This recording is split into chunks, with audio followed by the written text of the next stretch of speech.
നിങ്ങൾക്ക് ക്രിയാറ്റിനിന്റെ അളവ് കൂടുതലാണോ? എന്താണ് ക്രിയാറ്റിനിൻ? ക്രിയാറ്റിനിന്റെ അളവ് നിയന്ത്രിക്കാൻ നമുക്ക് എന്തൊക്കെ ചെയ്യാൻ കഴിയും?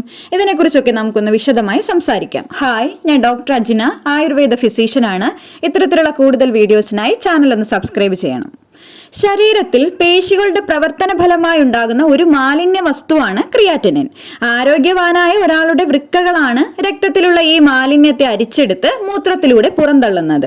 രക്തത്തിലെ ക്രിയാറ്റിനിന്റെ അളവ് വൃക്കകളുടെ ആരോഗ്യവും പ്രവർത്തനശേഷിയും കൃത്യമായി മനസ്സിലാക്കാൻ സഹായിക്കുന്ന ഒന്നാണ്.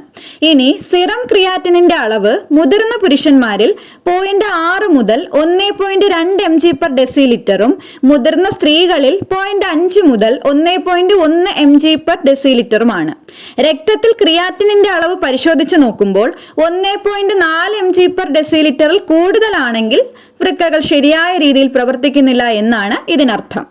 ശരീരത്തിൽ ക്രിയാറ്റിനിന്റെ അളവ് കൂടുന്നതിനുള്ള കാരണങ്ങൾ പരിശോധിച്ചാൽ ഒന്നാമതായി വൃക്ക രോഗങ്ങളാണ്.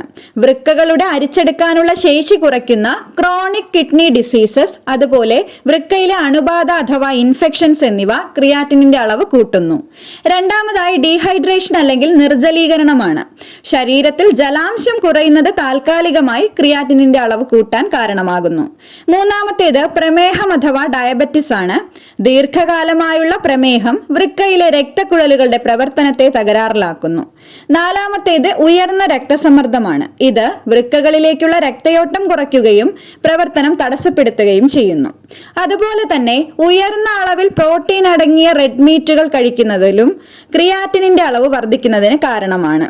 കൂടാതെ ചില വേദനാസംഹാരികളുടെ തുടർച്ചയായ ഉപയോഗവും ചില ആന്റിബയോട്ടിക്കുകളുടെ ഉപയോഗവും വൃക്കകളുടെ പ്രവർത്തനത്തെ ബാധിക്കാം. അതുപോലെ തന്നെ കിഡ്നി സ്റ്റോൺ, പുരുഷന്മാരിലെ പ്രോസ്റ്റേറ്റ് ഗ്രന്ഥിയുടെ വീക്കം എന്നിവയൊക്കെ മൂത്രതടസ്സമുണ്ടാക്കി ക്രിയാറ്റിനിന്റെ അളവ് കൂട്ടാൻ കാരണമാകുന്നു. കഠിനമായ വ്യായാമങ്ങൾ ചെയ്യുന്നതിലൂടെ താൽക്കാലികമായി ക്രിയാറ്റിനിന്റെ അളവ് ഉയർന്നു വരുന്നതായി കാണാറുണ്ട്. ക്രിയാറ്റിനിന്റെ അളവ് കൂടുമ്പോൾ ശരീരം കാണിക്കുന്ന ലക്ഷണങ്ങളിൽ ആദ്യത്തേത് തുടർച്ചയായി അനുഭവപ്പെടുന്ന ക്ഷീണമാണ്.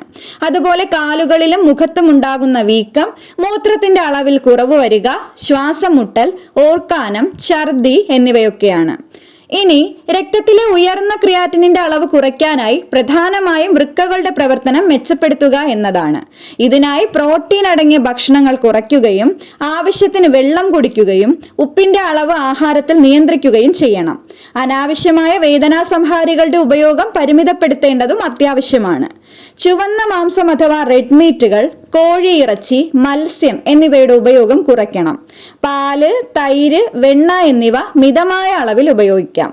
ഉപ്പിലിട്ട സാധനങ്ങൾ കഴിവതും ഒഴിവാക്കണം. പൊട്ടാസ്യത്തിന്റെ അളവ് കൂടിയ അവക്കാഡോ അഥവാ വെണ്ണപ്പഴം, ഏത്തപ്പഴം, ഓറഞ്ച് എന്നിവയും ഒഴിവാക്കുന്നതാണ് നല്ലത്.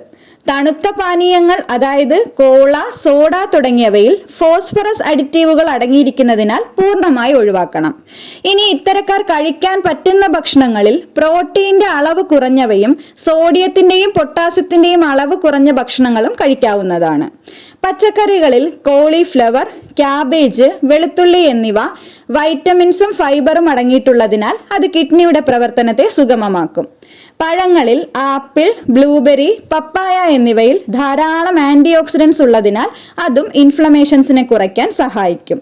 അതുപോലെ മുട്ടയുടെ വെള്ളയും ഒലിവ് ഓയിലും ഫോസ്ഫറസ് ഫ്രീ ഫാറ്റുകളായതിനാൽ ഉപയോഗിക്കാവുന്നതാണ്. ആയുർവേദത്തിൽ വൃക്കകളുടെ ആരോഗ്യം വീണ്ടെടുക്കാനും ശരീരത്തിലെ വിഷവസ്തുക്കളെ നീക്കം ചെയ്യാനും ജീവിതശൈലിയിലൂടെയും ആയുർവേദ മരുന്നുകളിലൂടെയും കൃത്യമായ പരിഹാര മാർഗങ്ങൾ ലഭ്യമാണ്. വൃക്കകളുടെ ശുദ്ധീകരണ ശേഷി കൂട്ടാനും മൂത്രത്തിന്റെ അളവ് കൂട്ടി നീര് കുറയ്ക്കാനും ദഹനം മെച്ചപ്പെടുത്തി പുതിയ ടോക്സിൻസ് ഉണ്ടാകാതെ നോക്കാനുമൊക്കെ ആയുർവേദ ചികിത്സകൾ നിലവിലുണ്ട്. മൃദുവായ പഞ്ചകർമ്മ ചികിത്സകൾ ശരീരത്തിലെ മാലിന്യങ്ങളെ നീക്കാനും വളരെ ഇഫക്റ്റീവാണ്. കൃത്യമായ ആഹാര രീതികളും ശരിയായ ജീവിതശൈലിയും പിന്തുടർന്നാൽ ക്രിയാറ്റിനിന്റെ അളവ് നമുക്ക് സാധാരണ രീതിയിൽ നിലനിർത്താനാകും. പ്രധാനമായും ഇത്രയും കാര്യങ്ങളാണ് ഈ ഒരു ടോപ്പിക്കിൽ പറയാനുള്ളത്. എന്തെങ്കിലും സംശയങ്ങളൊക്കെ ഉണ്ടെങ്കിൽ കമന്റ് ബോക്സിലൂടെ ചോദിക്കാവുന്നതാണ്. നിങ്ങൾക്ക് ഈ വീഡിയോ ഇഷ്ടമായെങ്കിൽ please do like, share, comment and subscribe. Thank